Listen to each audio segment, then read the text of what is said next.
All right, Kamal Patel, welcome to the show. It's my pleasure.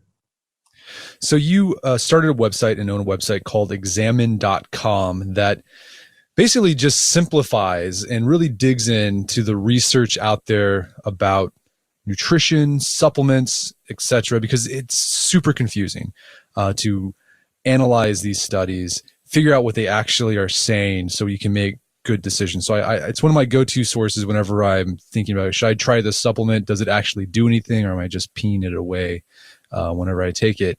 But before we get into talking about examine.com, can you tell us a little bit about your background and why you decided to start examine.com? So I first became interested in nutrition sometime in the late 90s. So it was when I was in college and I was really skinny and basically I wanted to get bigger. And then the first person I ever talked to about weightlifting happened to be a power lifter who lived in the dorm in the room next to me. And he told me straight away that the most important thing was to learn how to cook and to learn some basics about nutrition and not worry so much about micromanaging what you do at the gym. So I went straight to the literature right away, which I was lucky to do rather than going through what people usually go through. And then I gained some weight and I became sort of a wannabe powerlifter myself. And then a few years later, I guess 10, 15 years later, I got more interested in the health aspects because, like a lot of people, I had some injuries and then had a few surgeries and I stopped lifting weights so much. And then when you get older, your friends and family have health issues and you become more interested in what it takes to feel better rather than only looking better. So I started working at a research institution that was doing the systematic review for the 2010 vitamin D guidelines for the Institute of Medicine. So I ended up reading a bunch of vitamin D studies and getting familiar with how governments make guidelines for different nutrients. And then right around that point, examine.com had been founded 2 or 3 years prior, sort of as an offshoot from a discussion on Reddit, when a couple people were talking about how there wasn't a resource that was independent and did sort of systematic reviews for the public. So they needed somebody to run the website, and I was around, and I had an evidence-based medicine background. So I came on, and now a few years later, I think we're most likely the biggest source of nutrition research on the web. Yeah, you are. I mean, pretty much anything and everything you can think of when it comes to nutrition, you can search for it and you'll find this is just wonderful breakdown of the research that's out there. But let's talk about, there is so much confusion out there about studies related to nutrition and health, right? I mean, if you're listening to the popular media, watching TV or reading the blogs, it always seems like there's, a study coming out saying that X is bad for you. And then a year later it's saying, well, X is actually good for you.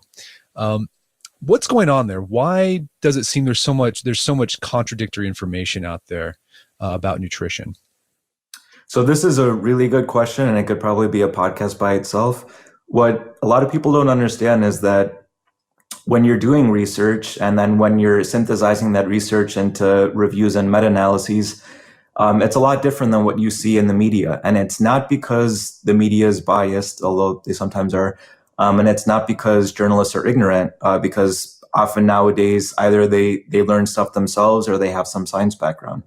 Rather, the reason why studies seem to conflict is that the scientific method, that's been carried on since Newton and before him, involves making observations, doing tests, and then reiterating the process until you get closer to the truth. And nutrition is a lot more complex than a lot of topics because there's a lot of things we don't understand about the body. We don't understand quite how the brain interacts with the gut. We don't understand quite what makes some people gain muscle and some people don't. So there's just so many things that are unknown.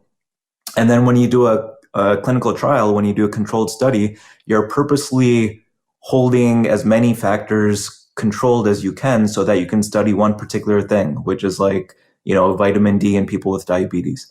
So when you control for all those things, it's good because then you can focus in on one factor and see if it works or not. But it's also bad because it doesn't apply as well to real life.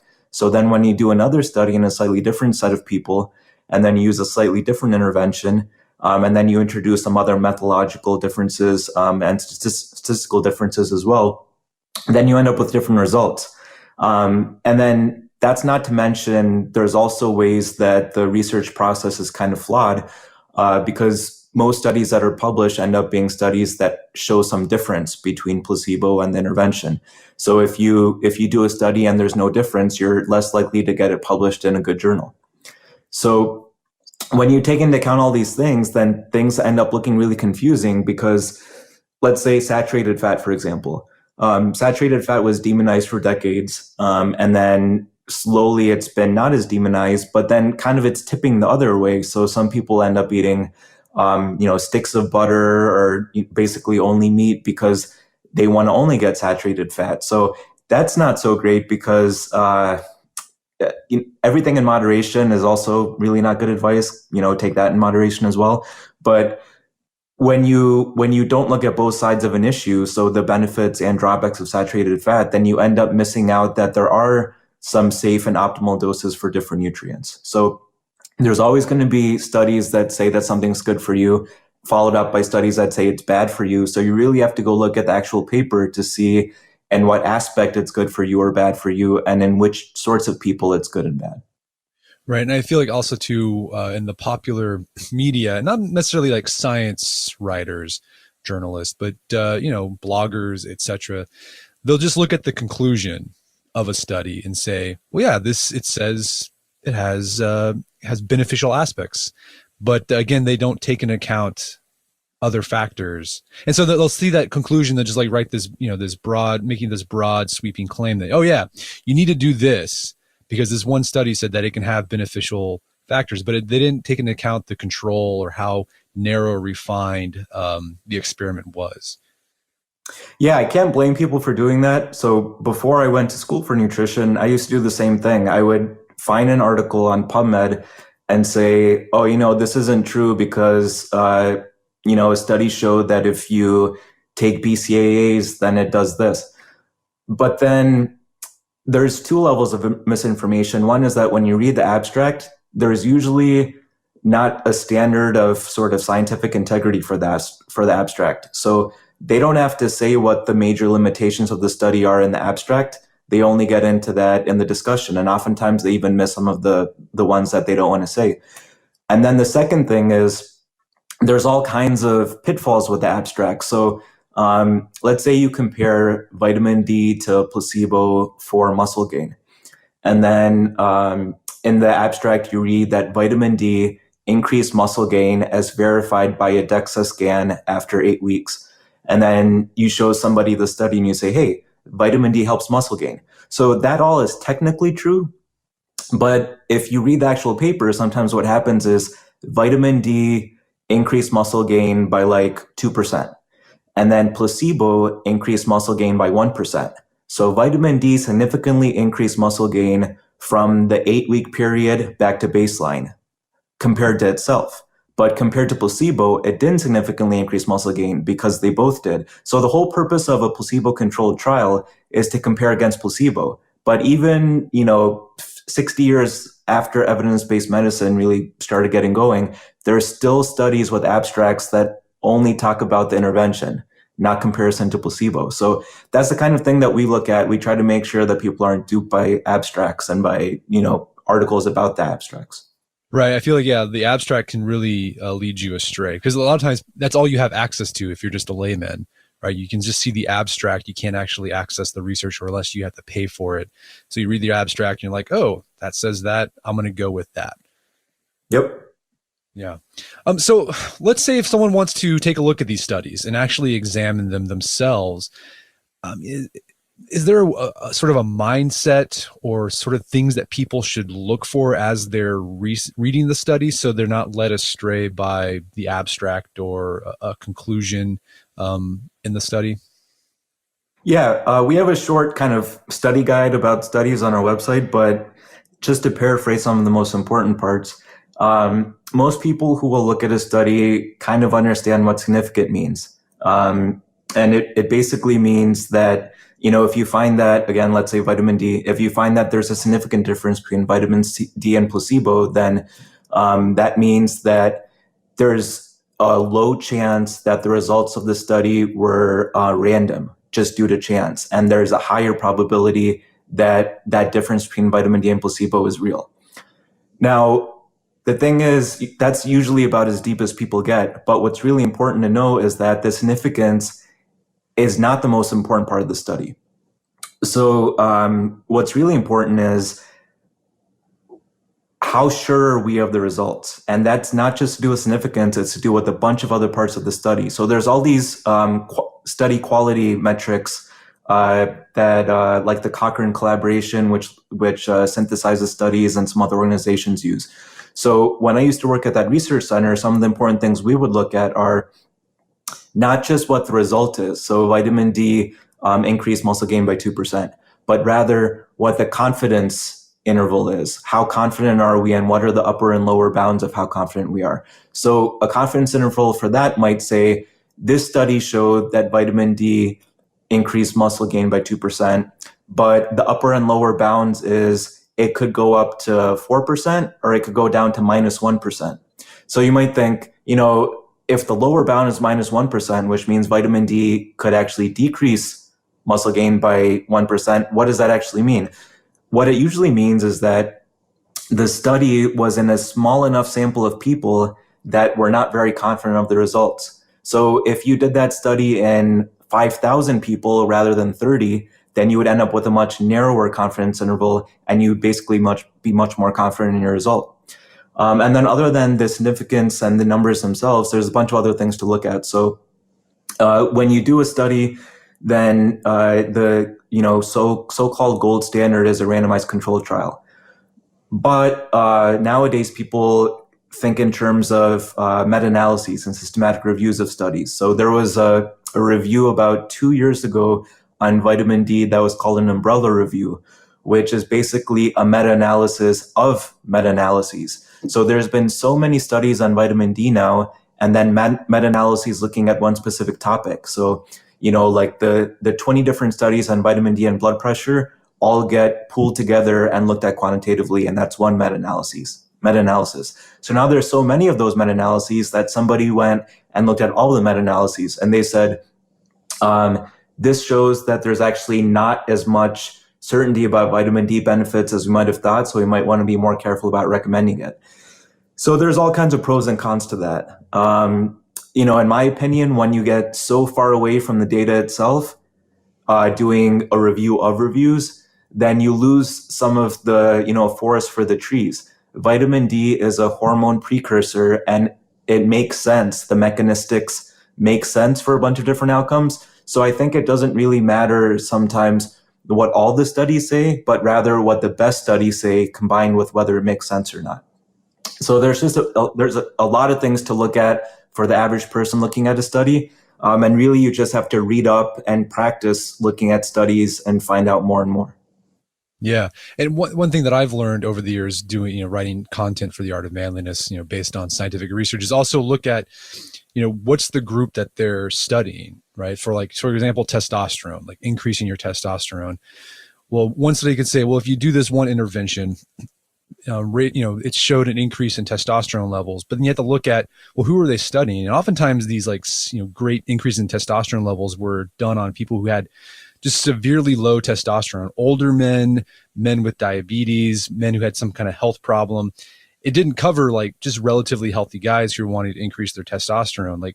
So you could do those interventions, you probably wouldn't see much of an increase. So that's one thing I've had to catch myself as I was looking, who's actually being studied on this, because this control group or the study group can have fantastic results, but if for a regular relatively healthy guy, you're probably not going to see the same thing.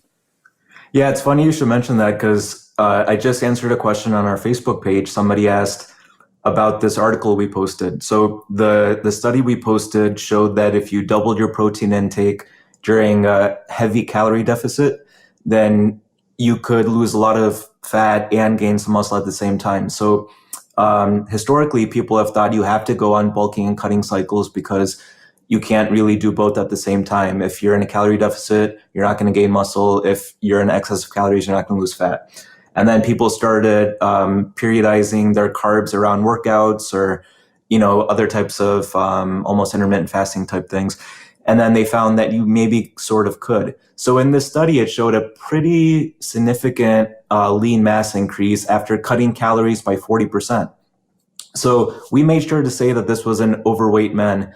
And then somebody asked, why do they keep doing these studies? So there's all these studies done on overweight men showing that, you can do things such as gain muscle on a heavy calorie deficit. Can you explain why that even happens? Why are there all these studies out there? And people lose sight of the fact that studies aren't done for healthy, lean, athletic people. The problem in America, or the problem in Australia, or basically any country nowadays, that's losing the economy billions of dollars and, causing a lot of distress, is not that people with 4-packs are not able to get 6-packs. It's that people who are overweight and obese are getting pre-diabetes and diabetes, a lot earlier than usual. People basically have, whacked hormones a lot earlier than usual. So the problem is with sick people, and with 2/3 of people being overweight or obese, you're going to end up with NIH funding on those people. So that doesn't mean that you can't rely on those studies for people who aren't sick or overweight or obese. It just means that there's a decent chance that it might not apply the further you're away from that. So if you're a competition-ready bodybuilder, you're not going to go in a 40% calorie deficit and gain muscle, because your body, would not survive if you kept doing that. But for somebody who's a little bit overweight or even normal weight, you could gain some muscle on a 40% calorie deficit, but you really do have to look at the population in hand, and you have to look at who the study's funded by. So, there's been all kinds of studies we've looked at where, like, for example, when you look at fructose research, fruit sugar, and also sugar and high fructose corn syrup, and you look at beverages that contain sugar in general, when you look at randomized trials on them, most likely if a trial is funded by the sugar industry, then that trial will show no difference between, water and sugared beverages. But if you look at NIH-funded research, it's more likely to show that beverages with sugar are harmful. So that applies to a bunch of things, including supplement companies and the dairy industry and stuff like that. So it's not that dairy's bad. It's not that meat's bad. It's not that sugar's bad. It's just that you can't be fully sure that the research you're reading hasn't been influenced in some way. And how should people approach studies done on animals? Because a lot of the research on supplements, or in regards to testosterone, like, it's done on mice. Like, that's the control. That's the experiment group. Should you take that with a grain of salt, or is there anything you can actually glean from animal studies and transfer that to human health? So yeah, it should be a grain of salt or more, but not totally disregarded. So the reason why animals are used is because you can control factors in animals a lot better. Animals have shorter lifespans, and it's cheaper and easier than using humans. So even a study of, let's say, 30 people, if you control their diet, meaning you as the primary investigator provides their food for them, then you have to make sure to follow up to make sure they're eating it. And then they have to have site visits. So over the course of months, that adds up to a ton of money. And usually those kind of studies cost at least $1 or $2 million. If you do a study in mice or rats, it's a lot cheaper. And we do share a lot of physiology with rodents and with other animals, but there's a lot of downsides. So even for very basic things, rodents and other mammals are different than humans. So as one example, vitamin C is one of the most studied supplements because it's one of our major exogenous antioxidants. The antioxidants we make in our body are things like glutathione. So vitamin C is important. If you don't get enough of it, which can sometimes happen on a low-carb diet if you don't pay attention to what you're eating or supplementing, then you could sort of develop low-level symptoms of not healing well and, not performing well at the gym and a bunch of other things. So humans cannot synthesize vitamin C, but almost every other animal can. So in that very basic way, we're different than rodents and other animals. So at some point about 2 million years ago, we developed a genetic mutation so that we wouldn't produce vitamin C. And we don't know exactly why. It could have provided a survival advantage in some way. Plus maybe we were eating more fruit around then or something. But for various reasons, we don't produce vitamin C and every other animal does. Vitamin C is a major antioxidant that's water soluble. So that's just one easily identifiable difference between us and rodents. And then there's all kinds of other differences. So metabolism rates are different, and ways to deal with stress are different.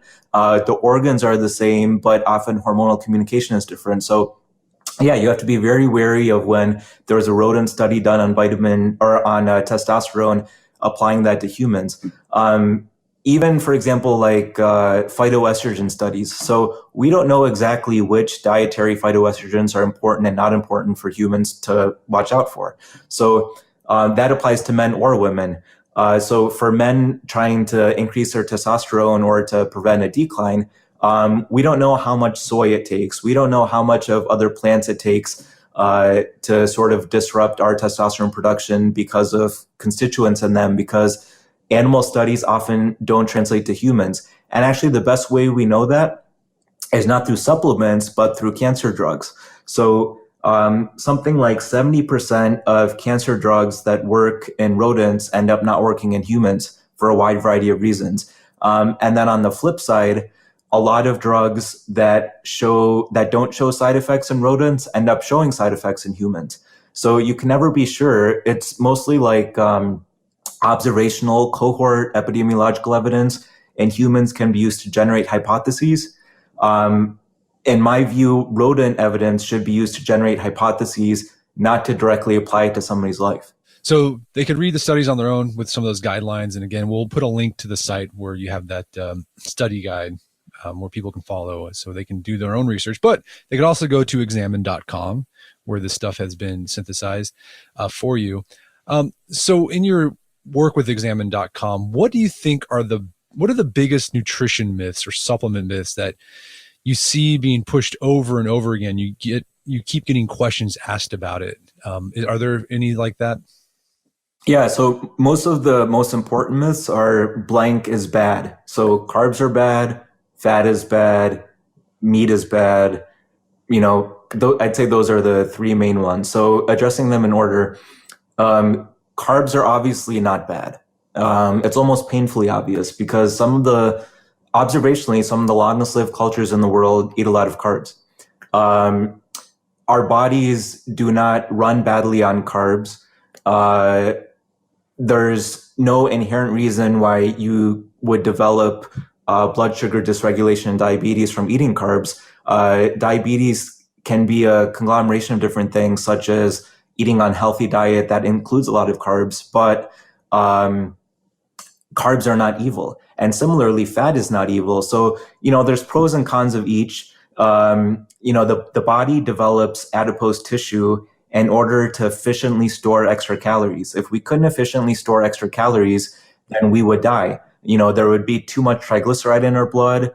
Our pancreas would end up getting overwhelmed. So it's good to be able to dispose of calories in adipose tissue. If you don't, you end up with things like diabetes and dysregulation of hormones.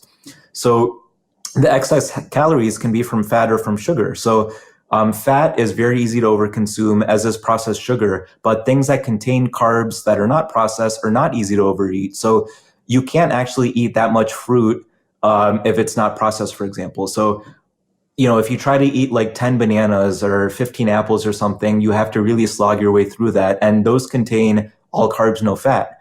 And it's really the water and the fiber that provide some satiety.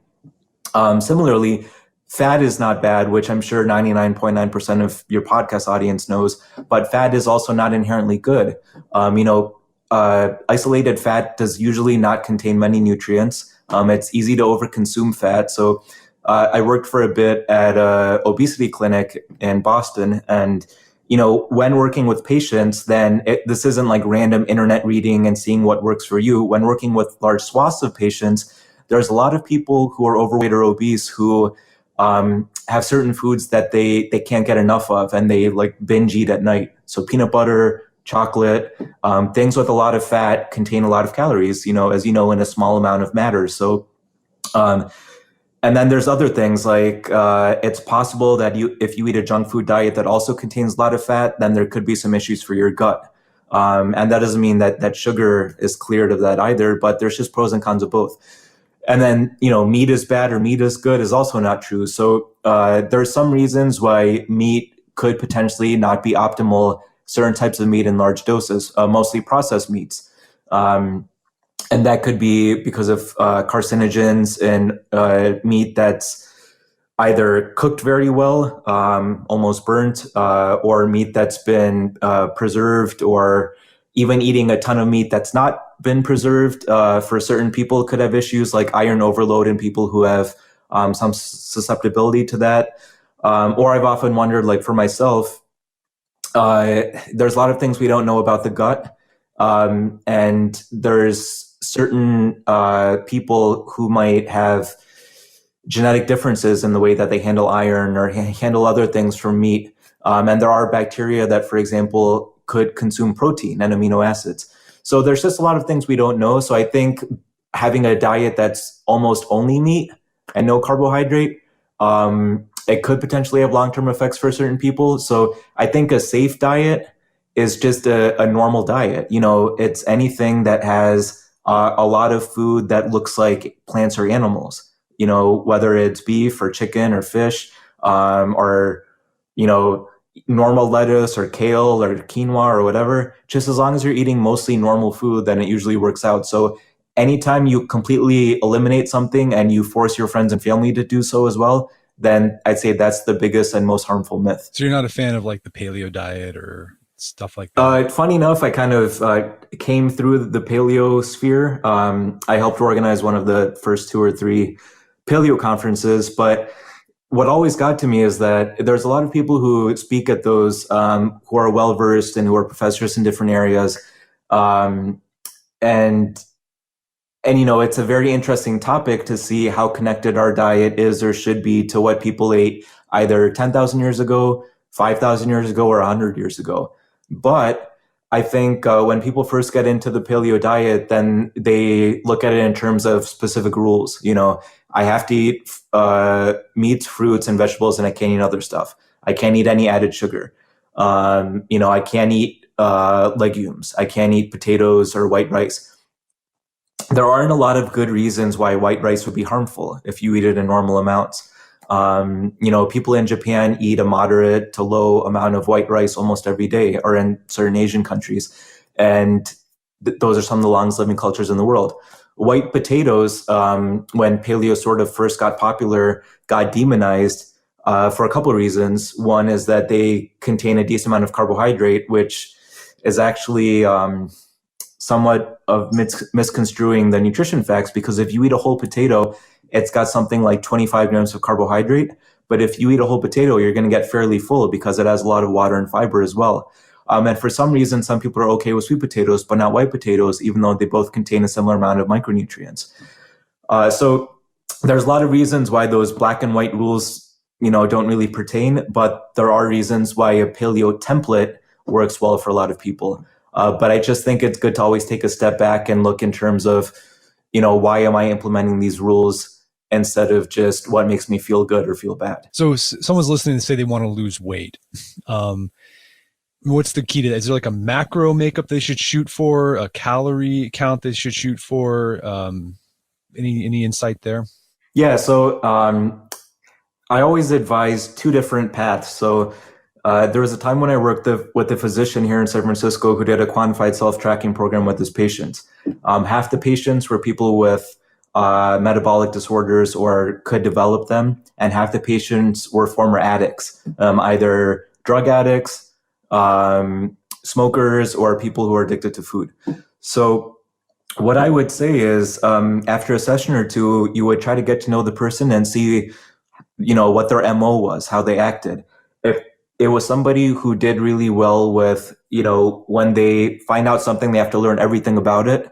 And they, when they work, then they work very specifically with specific habits. Like, they wouldn't do good with working at home unless they used, time boxing, like a Pomodoro type thing where you work in 25 minutes and take 5 minutes off. Then for those types of people, fitting their diet into a calorie count is often a really great idea. So you give them 2,000 or 2,500 or 1,800 calories a day, and you say, eat whatever you want, but make sure to not fill it with junk food, have a mix of things. Then they often lose weight reliably and quickly. And then on the flip side, there's people who like would never do that kind of thing. They work when they want to work. They work while they watch TV. They work all weekend and then do a Netflix binge Monday, Tuesday, Wednesday. So for those people, I'd say look at general principles. So what are the types of things that you eat too much of that you know aren't healthy?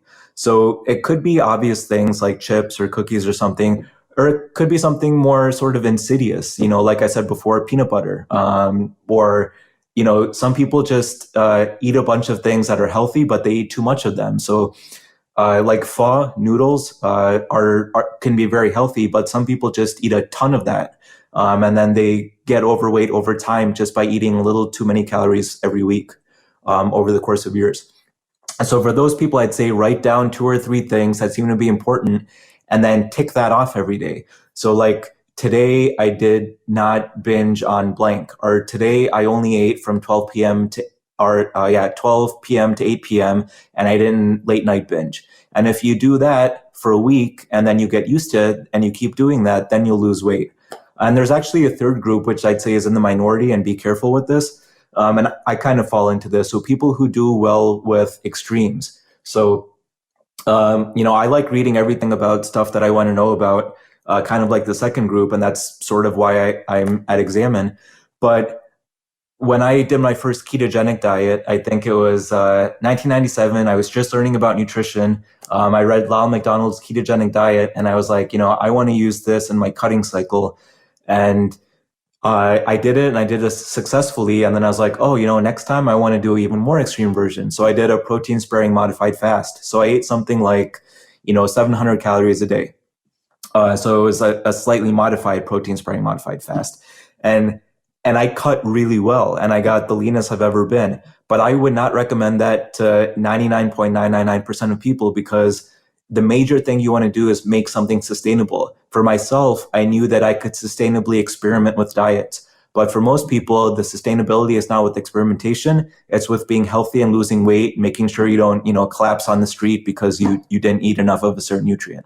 So I'd say find where you are amongst those groups, and then go from there, either calorie counting or focusing on, 2 or 3 major rules. Yeah, I like how you take into account behavior. That's the thing I think people overlook oftentimes, and they try to work against their natural inclinations, and that's where they end up with that frustration where a diet fails. Mm-hmm. And so we talked about losing weight. What if you want to gain weight? Any insight there from your research? Yeah, so there's ways to tweak weight gain, but the principles have almost always been the same. So what I find interesting is almost any country that you look at, the sort of old time strongmen. So whether it was, Western Europe and the strongman / wrestler type person, or India, the people who would do feats of strength, and then it's sort of the same in East Asia and other parts of the world. People would eat similar diets. No matter what the amount of meat was, people would often eat large amounts of whole foods, basically. So like in India, there was somebody who would eat a lot of the in our weird Indian language, I don't know how you would say it in English or Hindi, but the sort of wraps made out of either gram flour or wheat flour or whatever flour, and potatoes and milk, and lentils, and just eat a lot of that and eat consistently.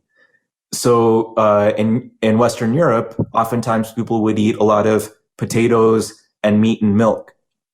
And then in East Asia, there would be a lot of rice and meat, or wheat and meat, depending on what region of East Asia you're in. So it was always mostly the same, getting in a lot of calories, getting a minimum of protein, and eating a lot consistently. And then if the person wanted to concentrate on physique, they would do a cutting cycle. So nowadays, since we know a bit more, basically what we've done is improve the cutting cycle a bit, and then less so improve the bulking part. So, if you already know a lot about nutrition, then you probably know that one of the conceptually easiest ways to do the bulking is sort of the Martin Burkhan intermittent fasting type thing. And that's because if you're bulking freestyle, then I remember when I was trying to get ready for my first physique competition, which never happened.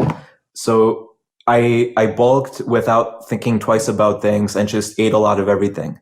And I ended up getting a DEXA scan 3 times that year, and I got to my highest body fat percentage ever. So I was strangely proud of that. And then I ended up cutting really hard. But the harder you bulk, the harder you have to cut. And sometimes you bulk so hard that you'll never get back down to six pack. So what we know now is that eating at all times of the day is probably not a great thing, not just for bulking, but for health in general. So this is where sort of the paleo template helps, because if you think in terms of food availability, unless you were rich a few hundred years ago, you would not eat all the time. So I remember when I first got on this paleo forum a few years ago, Paleo Hacks, which I think is mostly defunct now, then a lot of paleo people got mad at me because I would ask questions like, if you eat 3 eggs every morning the rest of your life, is that paleo? Because, would paleo man have found 3 eggs every morning, every day for his whole life? If he found a stash of eggs, would he share that with his family or with his village? Would there be times when, because of animal migration, there wouldn't be a lot of eggs? So, that wasn't a comment about micronutrients or health. It was rather, is this natural? So I don't think it's unhealthy to eat 3 eggs every day, but I do think that if you're thinking in terms of, a template, a natural template, it's not really a natural thing to even eat the same thing every day usually, because people would often eat different things. Because you would have to try to actively find food. And when you actively try to find food, you have to experiment with different foods and look in different places. So anyway, back to your original question of bulking. So when you're trying to gain muscle, then a myth is that you have to overdose on protein. You don't. Protein is most important when you're cutting, because when you're cutting, then your body's trying to, what you're trying to do is not eat your own muscle, eat your own protein. So that's when you have to eat a lot of protein. When you're bulking, then you have an excess of carbs usually, so you don't need as much protein. And then also when you're bulking, what you have to make sure to do is to not overtrain. So this is kind of, there's a wrinkle in this advice. So for people who are experienced athletes, then often you try to train as much as you can, given how much you fuel your body. So that's great. But for people who are first getting into gaining muscle, I think that's the wrong way to go about things, because when you're gaining muscle, the first thing to watch out for is not hurting yourself. So if you try to train as much as fueling will let you, then oftentimes your ligaments and tendons will be the bottleneck, the thing that cannot handle what the muscle is doing, and then you get hurt. And it's a lot harder to come back from being hurt than it is to incrementally gain muscle. So when you're bulking, make sure to sustainably bulk. Don't overdose on protein just because you heard other people say that, and make sure to get enough calories every day. And so it sounds like you kind of alluded to with that paleo stuff that maybe an intermittent fast and then eat most of your calories later in the day might be a good idea. There's a few different ways to look at that. So when I've worked with clients, then there's some people who, there's people listening to the podcast, there's a sort of archetype I've seen, which is people between 30 and 50 years old, men between 30 and 50 years old, who are not as athletic as they were before and have an office job and are trying to figure out how long to keep that office job, and might even be trying to figure out a way to work more at home, or to work, partially from home. So in that case, I'd say the most important thing is to figure out when you're working out during your work schedule, and then also when you go to bed and when you wake up. So if you work out during the workday, then I'd say that's the most flexible, because then you allow enough fuel to work out and then to refuel during lunch. Eat a big lunch and then eat less as the day goes on. So there are some circadian rhythm reasons why eating a really huge dinner might not be as good as eating a really huge lunch. But that really depends on the person. Some people are very sensitive to this. So if you eat a big dinner and you don't eat much during the day, then they could have worse sleep. Some people deal okay with that. But basically, the body responds well to seeing blue light during the day, eating a lot during the day, carbohydrate especially, and seeing people during the day. So whether it's actual people, seeing pictures of people, the brain actually responds really well to seeing babies in terms of regulating your circadian rhythm. So I'd say instead of periodizing your meals, depending on when is exactly optimal according to studies, see what makes you feel the best and what works the best with your work schedule, and then tweak it from there. Okay. So we've talked about nutrition. Let's talk about supplements. A lot of confusion out there. Can you tell us a bit about the supplement industry and why there's so much, like why there's so many supplements in the first place, claiming to do different things, and why some of these claims are just crazy and insane? You're like, that cannot be true. Can you tell us a bit about that? So the whole thing starts back in the early 90s. So there was a time when the supplement industry could have been highly regulated, for better or for worse, because you don't want supplements to be so regulated that you can't buy supplements, but you don't want supplements to be so little regulated that you have the current situation where companies can basically make whatever claim they want. So in the early 90s, there was a chance that supplements could have been extremely regulated. And then a couple congressmen who were basically in the pockets of the supplement industry decided that this should not happen and they should pass legislation to make sure it didn't happen. So these congressmen, one of whom was Orrin Hatch, so he was from Utah and he was indirectly responsible for the well-being of some supplement companies that were centered in Utah. So him and another congressperson started this legislation, DSHEA, the Dietary Supplement Health and Education Act. And then there was a lot of controversy about this act while it was being debated in Congress. There was actually a video. If you're on YouTube and you look up Mel Gibson, vitamin C, then you'll see this ad from like 93 or something that showed police sirens blaring, and then they went to this house, and it's sort of this like guerrilla style video that's all shaky, and you go in there and somebody has a bottle of something and it looks like a drug bust. And it turns out it's Mel Gibson. And Mel Gibson says, hey, there's no drugs here or something like that. It's just vitamin C. And then the ad closes with this message, don't let them take away our vitamin C or something. So it's a straw man argument. Nobody was ever going to take away your vitamin C, just like, nobody's going to take away your guns. This is just a scare tactic from supplement companies to get away from the main issue, which is we needed at least a little bit more regulation, because what DSHEA ended up doing is two things. It made it so that the supplement manufacturer is the one who's responsible for supplement safety before a supplement goes on the market.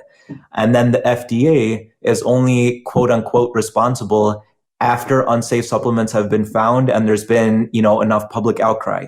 So there's problems on both ends of that. The manufacturer never has enough money to do rigorous enough trials to show safety for a supplement.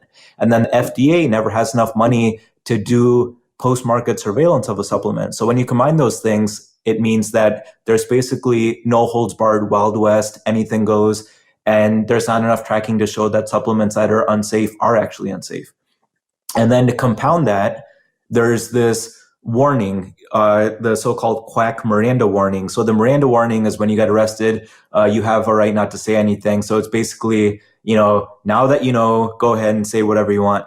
And the quack Miranda warning is the thing that you find on every supplement bottle, that this product is not intended to treat disease or diagnose or whatever, even though the supplement bottle can basically say that it treats cardiovascular disease or blood sugar or testosterone or anything. So there's a lot of imbalance there. We get false information from the supplement label and from marketing and from fancy looking bar graphs.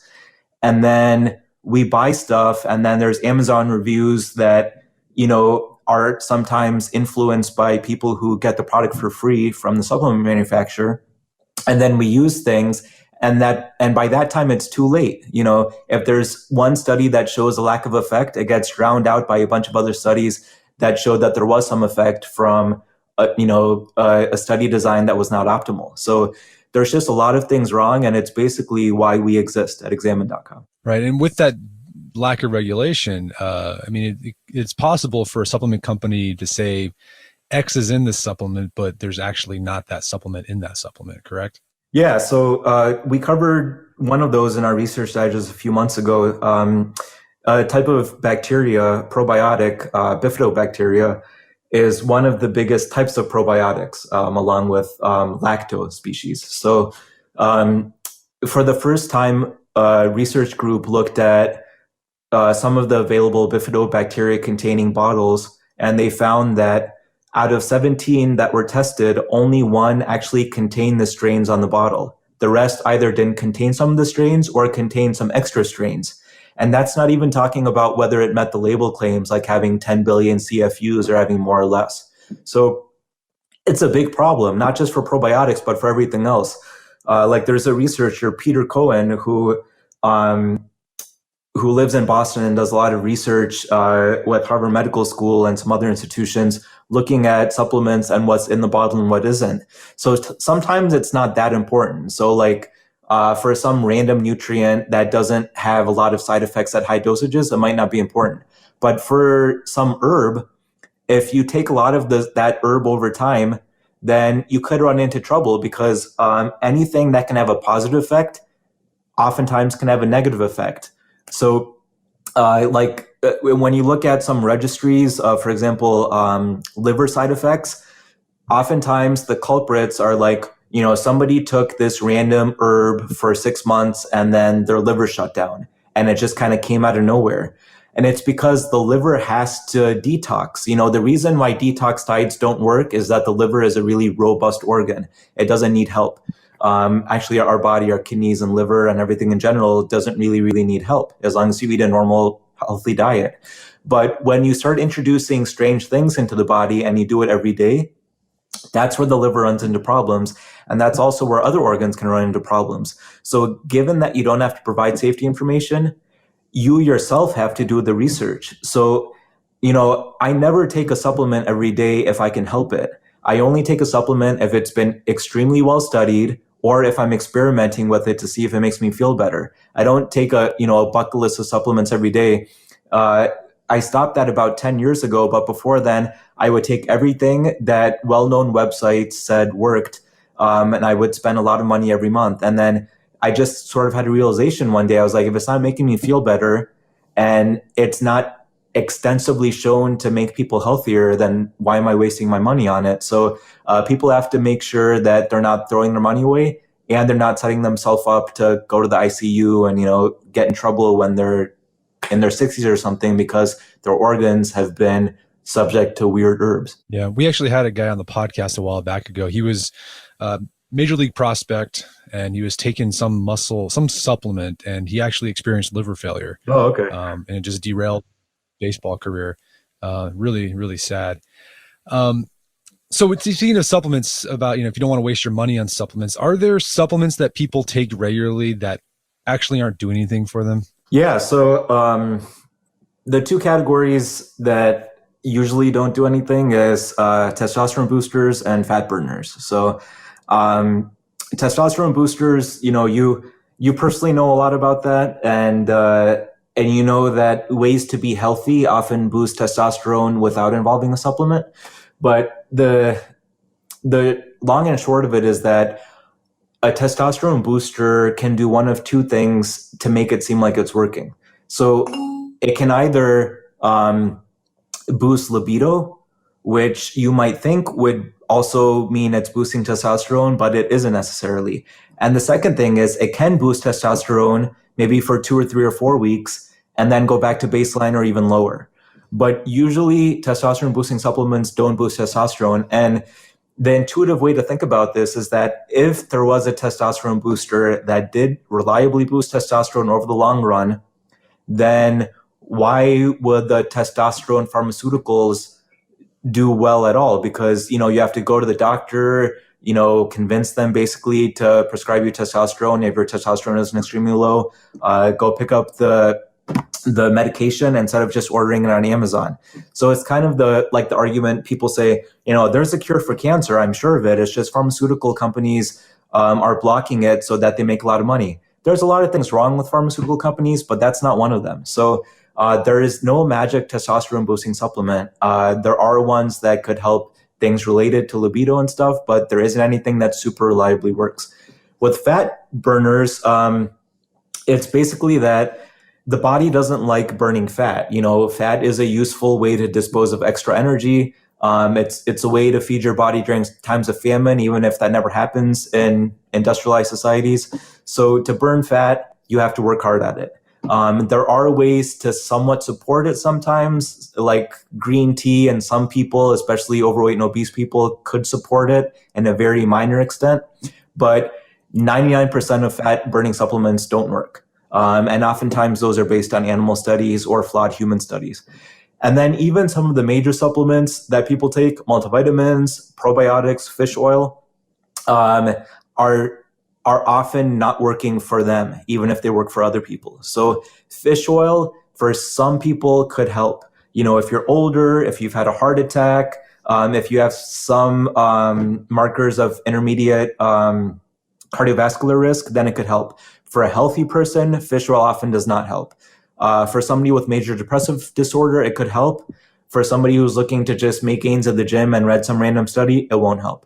A multivitamin for somebody who eats a really crappy diet could help because they're not getting a lot of nutrients anyways. For somebody who's eating a pretty good diet, it often won't help. And for those high dose multivitamins that come in either powder or a lot of pills that you have to take every day, I'd say skip those, because researchers find out new things basically every year about how high levels of certain nutrients could be bad. Like folic acid was enriched back into the diet so that pregnant women wouldn't give birth to babies with neural tube defects, which is great. But folic acid in high levels is increasingly linked to cancer. So, just because it's a water-soluble vitamin doesn't mean that it couldn't have a negative effect. And then those vitamins often don't have optimal levels of minerals. So I'd say minerals are more important than vitamins often in terms of things people are deficient in. And if you take a multivitamin that has 50% of magnesium, but it's in the magnesium oxide form, then that's not going to be absorbed really well. It's absorbed at around 10%, whereas magnesium chelates are much, much higher than that. So rather than taking a multivitamin, if you're eating a decent diet, log your diet for a few days, let's say 2 weekdays and 1 weekend day for 2 or 3 weeks. See what nutrients you're low in, and then supplement with those, or look at foods that have those and eat those. Don't just take a multivitamin because it seems like a good idea. Are there supplements that work then, that studies have shown over and over again, like they actually have a benefit without much downside? Yeah, so there's some things that have no detriment, so any benefit is going to be good. So nitrates. So this doesn't mean nitrate producing supplements like arginine and stuff like that. This means dietary nitrates, or if you need to get it through a supplement, it would be like a beet powder or something. But nitrates don't have detriment, and that's because nitrates basically increase nitric oxide synthesis in our body, and that's controlled enough that you can't overdose on beets and kale and stuff. So, people used to think that when you ate leafy greens, then it's healthy because of fiber, or it's healthy because of some phytochemicals, because it's green, or it's healthy because it decreases your calorie intake. Those might all be true, but possibly one of the biggest parts of the reason leafy greens are good is because they increase nitrate levels and nitric oxide levels in our body, and they do so with a long enough half-life that it's healthy. So when you take a supplement, it might only increase nitric oxide for an hour or something. But if you eat leafy greens twice during the day, then that could increase nitric oxide levels for a few hours during the day. And when you accumulate that over the course of the lifetime, that means that you might get that, vasodilation in your blood vessels for long enough that provides you some heart benefit. And then it just so happens that nitrates can be helpful for exercise performance. And that's for both short-term and for endurance activity. So nitrates are kind of a no-brainer. A second pretty much no-brainer is creatine. And that's because creatine has the most research out of any supplement that's related to performance. And creatine has an increasing amount of research for cognitive enhancement. And then really, there's not that many others. Protein is a supplement that for certain people, I'd say is a no-brainer. So if you're an older person, if you're at risk for falls, take protein, because when you fall and you break your hip, that's a leading reason why older people get sick or die. And one way to prevent the complications of that is getting a ton of protein. But I'd say that those supplements are some of the only no-brainers. Everything else, there's some degree of, you have to think about it first. So you've done a lot of research in vitamin D, and you hear in the media like vitamin D, it's like the cure-all for everything, depression, metabolic diseases, etc. Is that one of those sort of things you have to put a little more thought into? Yeah, it is. And the only reason is this. So in the general populace, I'd say, so this isn't people who listen to the podcast. This is the general populace who thinks a few times a year about their health, but mostly reads articles on, CNN or Huffington Post about some new supplement or diet. So it's not that those studies are bad, and it's not that, vitamin D doesn't help XYZ condition. It's that you have to think about the nutrients that are missing from your life and from your diet. And vitamin D is not a dietary nutrient. It's not that people, 200 years ago and 10,000 years ago made sure to get cod liver so that they could get enough vitamin D. And they didn't eat fortified or enriched foods to get vitamin D. What they did is they were outside. So some people listening to the podcast will live at a latitude where they get enough vitamin D outside. And it's actually not that hard if basically you're white. Especially if you're white enough to get a tan as soon as you spend half an hour in the sun. And then if you take vacations regularly in warm weather climates, you can also get enough vitamin D. Or if you take a multivitamin, you can often get enough vitamin D. But then there's two other groups of people. So when I first got my vitamin D tested, I had taken a multivitamin almost every day for 2 or 3 years. And my vitamin D ended up at around 18 or 19, which is fairly low for somebody who's taken a multivitamin. And increasingly what people are seeing is that there's not an extremely strong correlation between how much vitamin D you take in and what your levels are. It is a strong but not extremely strong correlation, which means you can be like me and take it and still not have high levels. So I took more and I ended up normalizing my vitamin D. But when you get vitamin D through sun, I'd say the correlation is quite a bit higher of your sun exposure and what your vitamin D levels end up being. But let's say that because of where you live, you cannot get enough vitamin D and you're not good at regularly taking a supplement. Then you do have to make sure to get tested for vitamin D. And your primary care provider should pay for it in most every case. If they don't pay for it, then order the test yourself and get tested. And if you end up in your teens, that's bad. And make sure to take a vitamin D supplement of at least, let's say, 1,000 IUs. If you're somewhere in your 20s, then you might or might not need to supplement. So people with darker skin sometimes think they have to supplement because the vitamin D council said you have to be above 30. So there's some wrinkles in that story. So people who, let's say, there's a study in African-American adolescent girls that showed that most of the time when those girls are lower in vitamin D, it doesn't actually do anything bad. Even though their intake might be low and their vitamin D levels might be low in their serum and their blood, they don't have lower bone mineral density or risk of fracture. So it varies a lot by genetics, and genetics doesn't only depend on skin color. Genetics could be similar between a lily white person and a darker person like myself. It's just hard to know. So that's why you have to get tested. You can't rely on your skin color. You can't rely on how much vitamin D you're taking. You absolutely have to get tested. But once you do get tested, if you're in your teens and you have some health issues, then take vitamin D every day for 2 or 3 months. And there's a decent chance that you could show some actual benefit in terms of your cognition, how you feel, depression, your muscle gain or whatever, because vitamin D is not a nutrient like the other nutrients. It's a wide-reaching pre-hormone. Gotcha. So, Kamal, lately in the past few years, nootropics have become hot. I mean, there's just it seems like every week there's some nootropic company coming out. So for those of you who aren't familiar, nootropics are supplements that claim to be able to increase cognition, help you focus better, have better memory. It's basically like the Limitless. Is that what that movie was called? Right? With the pill you take and you just become like superhuman. Is there any credence to nootropics that these nootropics companies are making, or is it all just a bunch of flim flam? So first, we should take a step back and look at what nootropics are. So nootropics do have a evidence theoretical basis. Some types were and are used as medications in Europe. There are some that have been studied more than others. Originally, there was a definition. So nootropics had to be something that had certain effects on the brain, basically, in summary.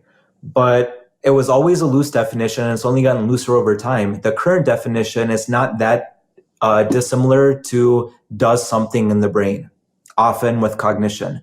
So I'd say the current definition is basically something that does something in the brain, often with cognition, doesn't have many side effects, is not shown to be toxic in high amounts.